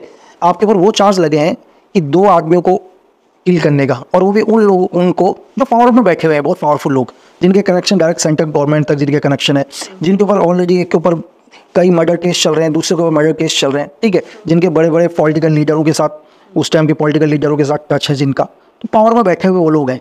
और दूसरा, आपके ऊपर 302 का चार्ज लगता है, आपके ऊपर 120 भी लगती है। 120 भी का मतलब है कि आप प्लानिंग करते हो मर्डरों की, ठीक है। आप मतलब आपको 302 पर 120 भी लगाया जाता है कि आप कई भी हत्याएं होती हैं तो आप उनके मास्टरमाइंड उन हत्याओं के। आपके ऊपर गैंगस्टर एक्ट लगता है कि आप गैंग्स को भी ऑपरेट करते हैं करके। आपके ऊपर IPC 3-4 का चार्ज लगता है कि आपका इंटेंशन हमेशा क्लियर होता है करके करना क्या है। तो चार्जेस बहुत बड़े हैं, इनसे बड़े चार्जेस कुछ है नहीं। तो उन चार्जेस में टाइम लगता है आदमी को निकलने में। और ऐसा नहीं है कि गवर्नमेंट ने हेल्प नहीं करी है, तो गवर्नमेंट ने अपनी पूरी हेल्प करी, पूरा फेवर किया, ठीक है। और तभी कोर्ट को नजर आया कि मैं एक इनोसेंट हूँ करके। लेकिन एक चीज और है, आप तो कहीं ना कहीं देखा जाए तो देश की सेवा कर रहे थे, वो क्रिमिनल थे, तो तब भी ऐसा हो सकता है? देखो, लॉ नहीं कहता। आज हमारे देश का अगर आप सबसे मोस्ट वांटेड बोले तो दाऊद इब्राहिम है ना। अगर लेकिन आपको कोई राइट्स नहीं है कि आप दाऊद इब्राहिम को मारोगे। कानून नहीं बोलता ना आप किसी को मारोगे करके। कानून, आप दाऊद इब्राहिम भी अगर सरेंडर करना चाहे या वो मिलता है तो आपको कोई राइट्स नहीं उसको मारने का। अगर आप दाऊद इब्राहिम को भी मार देते हैं तो भी आपको पनिशमेंट होगी, आपके पास चार्ज 302 का ही लगेगा। और मुझे एक और चीज जाननी है, जैसे आप लीव पे गए थे, NSG में थे, लीव पे गए थे, तब आपको अरेस्ट किया गया, तो ये पॉसिबल है? क्योंकि क्या ये मिलिट्री लॉ में आता है कि जब आप लीव पे गए हो आपको अरेस्ट किया जा सकता है या ऐसा कुछ? हाँ, ये सिविल केस है ना आपका, ये आर्मी लॉ नहीं लगेगा इसके ऊपर। क्योंकि ये उस टाइम हुआ है जिस टाइम आप लीव में और आप सिविल के अंदर हो। आप उस टाइम ड्यूटी के अंदर नहीं हो, आप अपने आप के आर्मी कैंप के अंदर नहीं हो, या आप उस टाइम अपनी ड्यूटी नहीं कर रहे हो आर्मी की, है ना। आप उस टाइम फ्रीडम हो, अपने घर पर गए हो, तो आपके ऊपर आर्मी लॉ नहीं लगेगा। हाँ, लेकिन एक चीज़ और है, जब आप सिविल लॉ से फ्री हो जाओगे तो भी आपके ऊपर कोर्ट ऑफ इंक्वायरी बैठेगी। फिर ऐसा नहीं है कि आपको कोर्ट ने बेइज्जती कर दिया और आप जाके एजेंसी ज्वाइन कर लो या आर्मी ज्वाइन कर लो, फिर उसके बाद आपके ऊपर एक और आर्मी लॉ लगेगा। वहाँ भी आपको अपने आप को इनोसेंट प्रूफ करना है। आपके पास दो लॉ फॉलो होते हैं। अगर मैं एग्जाम्पल के लिए कि मेरे ऊपर से अगर चार्जेस हटे हैं तो मैंने कोर्ट ऑफ इंक्वायरी एजेंसी में भी झेली है, उसके बावजूद भी मतलब मुझे एजेंसी को भी जवाब देना पड़ा है। लेकिन वो ऐसी तो नहीं होगी जैसे? ऐसा नहीं, वो तो नहीं, लेकिन एक फॉर्मेलिटीज होती है जिसमें आपको कुछ हफ्ते का टाइमिंग होता है जहाँ आप सब चीज़ें बताते हो, एवरीथिंग, क्या क्या हुआ क्या क्या नहीं हुआ करके। तो नॉर्मल लाइफ चल रही थी, लीव पे गए थे, अचानक से ये हुआ, तो क्या एकदम से कैसी जेल की जो जर्नी है, बिकॉज आपने तो सोचा ही नहीं होगा, तो ये आपको कैसा? वैसे तो देखा जाए आपने ट्रेनिंग की हुई थी, आप इसमें मास्टर थे, तो वो हल्का आपको बहुत छोटा भी लगा हुआ। जैसे एक डायलॉग भी है बागी 2 मूवी में कि अभी तो मेरा वार्म अप हो रहा है, तो ऐसा कुछ हुआ था? देखो, मैं एक जेल तो बुरी जगह है, मैं कहता हूँ दुनिया की सबसे बुरी जगह जेल है, उससे बुरा कुछ भी नहीं होगा। लेकिन कि ऐसा नहीं, मतलब मैं रहा जेल में अलग अलग, मुझे दिक्कत हो रही थी जेल ट्रांसफरों से, वो मिलने दिक्कत थी। लेकिन है कि मुझे वहाँ सोने को मिला बहुत। मैं लाइफ में मैं सो नहीं पाया था जब भी मैंने काम किया, मुझे वहाँ सोने को, मुझे मतलब नींद मेरी बहुत पूरी हुई। मेरा एक देखो, मैं हमेशा कोई भी चीज़ को होता है, मेरे सर ने या मेरे इंस्ट्रक्टर ने मुझे एक ही चीज़ सिखाया कि तुम उसको देखो, मतलब हमारे को हमेशा अपना मतलब एक पॉजिटिव पहलू देखना चाहिए। तो मैं जेल में रहा तो मुझे इतना हुआ कि मैं जो 5, 6, 7, 8 साल से लगातार काम कर रहा था, मैं वहाँ सोया बहुत अच्छे से जेल के अंदर, मुझे सोने को बहुत मिला वहाँ। रूम मिलता है पूरा? अरे नहीं, 6x6 का कमरा मिलता है एक छोटा सा, और वो रोशनी भी नहीं आती उधर, और चांद और तारे तो आप बाद में ही देखोगे जब बाहर निकलोगे कभी। आपको टॉर्चर? देखो, टॉर्चर तो जब पुलिस के रिमांड में रहते हैं आदमी को तब तो टॉर्चर होता ही है, जानने के लिए कि क्यों हुआ करके, मोटिव क्या है, कौन इसके पीछे है करके। क्योंकि पुलिस फोर्स भी बोलती है भाई देखो इसके पीछे कौन है, मुझे क्या पता कौन है करके इसके पीछे, तो जानने के लिए अपना पूरा कोशिश करेंगे वो लोग, मोटिव जानने के लिए कोशिश करेंगे। तो उनको कोई भी मोटिव नहीं मिला तो मेंटली आदमी डिस्टर्ब तो होगा ही, देखो, लेकिन डिपेंड करता है आप कितना स्ट्रांग हो करके। जब आप जेल में गए तो जेलर का क्या रिएक्शन था? क्योंकि आप तो मतलब ऑब्वियसली उनको वो रखना नहीं चाहते थे अपनी जेल के अंदर, कोई भी जेलर नहीं चाहते थे रखना, तभी 11 जेल ट्रांसफर कर दी। कोई जेलर चाहता ही नहीं था मैं उसकी जेल में रहूं करके। क्यों? वो जेलर को ही मालूम होगा कि मुझसे उनको क्या दिक्कत थी करके, क्योंकि मैंने एक दिन तो मैंने बोल भी दिया, जब मेरी तीसरी जेल या चौथी दिन मेरी ट्रांसफ़र हो रही थी तो एक को मैंने बोला, मैंने कहा सर इतनी जेल तो किसी आतंकवादी की भी ट्रांसफ़र नहीं हो रही इतनी मेरी आप ट्रांसफ़र कर रहे हो करके, है ना। अब भाई नहीं चाह रहे थे कोई जेल रखना, उनका क्या माइंड था नहीं पता, उनके दिमाग में, किसी के दिमाग में क्या चीज़ चल रहा था कि ये जेल के अंदर क्या करने आया है ना, कुछ और तो नहीं करेगा जेल के अंदर, ठीक है। तो कोई भी आदमी क्या है, उस इंसान को अपने पास नहीं रखना चाहता जिससे वो डिस्टर्ब हो। एक जेलर नौकरी तो कर ही रहा है ना, मैं उसकी जेल में रहूँ या ना रहूँ क्या फ़र्क पड़ रहा है, सैलरी तो आ ही रही है ना। तो जब मेरी वजह से उसको डिस्टर्ब हो रहा है, परेशान होता है, तो क्यों रखेगा, अपनी जेल से हटा दिया। तो जेल में जैसे जो भी क्रिमिनल्स हैं, जो भी गुंडे हैं, जो भी होते हैं, वो जेल के अंदर उनकी लाइफ कैसी होती है, आपने ये तो देखी होगी, कुछ चेंज होता है या मतलब उन पे बिल्कुल सख्त होके 3rd डिग्री टॉर्चर देके और वैसे निकलवाया जाए, या वो अंदर बिल्कुल डिफरेंट लाइफ होती है? वो एक मैं आपसे पूछता हूँ, अगर आपको मैं एक सोने का कमरा दूँ, है ना, गोल्ड का, जहाँ डायमंड ही डायमंड रखे हों, उस कमरे में आप कितने दिन रह लोगे? कितने दिन बताओ? 2 दिन, 10 दिन, 15 दिन, 20 दिन, महीने भर के बाद आप बोलोगे सोना भी तुम ही रख लो, डायमंड भी तुम ही रख लो। तो देखो जेल तो जेल ही है, चाहे वो पिंजरा कहते हैं ना सोने का भी हुआ तो भी पिंजरा ही है वो। मतलब एक जो आज का यूथ जो देखता है, क्या देखता है? बड़े बड़े गैंगस्टर्स, है ना, उनको फॉलो कर रहा है। बड़े बड़े गैंगस्टर का काफिला जा रहा है, कॉन्वाई मूव कर रहा है, बड़े बड़े गैंगस्टर्स का 20-20 गाड़ियाँ चल रहा है, तो उनको अपना आइडल मानना शुरू कर देता है ना। लेकिन हकीकत उनसे पूछो, एक गैंगस्टर्स, बहुत बड़े गैंगस्टर, मैं दोनों के साथ चाय पी रहा, तो यार मेरे को, मैं उनके साथ चाय पी रहा तो मुझे चीज़ें याद आई, क्योंकि मैं उनको जानता था पहले से, तो मैं उनको बोला तो कुछ नहीं, लेकिन मुझे चीज़ें याद आई, यार ये जब बाहर मूव करते हैं तो 100 गाड़ियाँ चलती हैं इनके पीछे करके, बड़े बाहुबली आदमी, है ना। तो मैं देख रहा हूँ उनको, और ज़मीन में बैठ के मैगी खा रहे, तो मैं भी चाय पी रहा हूँ उनके साथ में, तो मैंने बोल ही दिया, मुझे रहा नहीं गया, मैंने कहा सर ऐसा लग रहा है करके, तो मेरे को देखे यूँ करके, तो कुछ नहीं, फिर मैंने और क्वेश्चन कर दिया कि मेरे तो खुद ही ट्रांसफ़र हो गया सही जेल में, तो खुद ही परेशान था, और मुझे वही मिल गए बैठे हुए। तो मैंने कहा कैसा लग रहा है? तो फिर मेरे को देखे बोला सच बोलूं या झूठ बोलूं करके, और मैं समझा नहीं यार सच और झूठ मतलब। मैंने कहा सर समझा नहीं सच और झूठ। बोला देख भाई सच तो ये है ना, बोला सच ये है कि मेरी फट गई है बहुत बुरी तरीके से, और झूठ ये है मैं बहुत बड़ा बदमाश हूँ। तो यही सबके साथ है भाई, अब दुनिया में किसी से भी उठा के देख लो, हर बदमाश की यही वो है, या हर क्रिमिनल की वही है कि रियल में वो बहुत परेशान हो चुका है ना। और झूठ ये है कि वो आज भी अपने आप को बहुत बड़ा डॉन बोलता है। जो गैंगस्टर थे उनको पता था आप कौन है?